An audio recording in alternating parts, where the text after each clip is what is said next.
Hello guys, in this tutorial you will learn how you can report a bug in the Visual Studio Code app in 2026. So let us dive into this.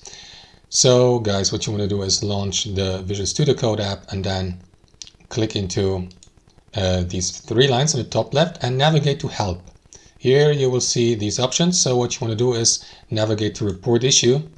And in that field, guys, what you want to do is select bug here from this is A.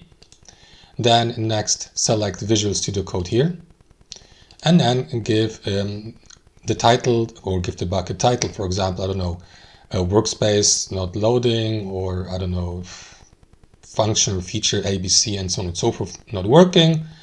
And then guys, here below, as you can see, all these three fields are mandatory with that star icon here. You will need to for example, enter information about the given bug or issue you're experiencing, and screenshots, for example, may be helpful here as well.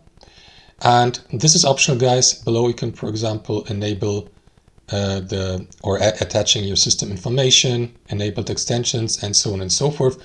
You don't need to do this. If you don't want to, you can uncheck this, and you can also expand that description box here to describe the bug.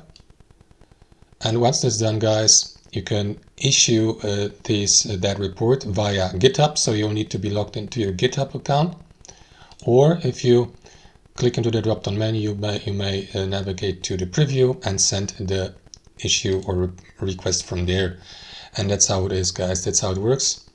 You will receive also notification via GitHub. So for your request, that's how it works. Thanks for watching, and I'll see you next time.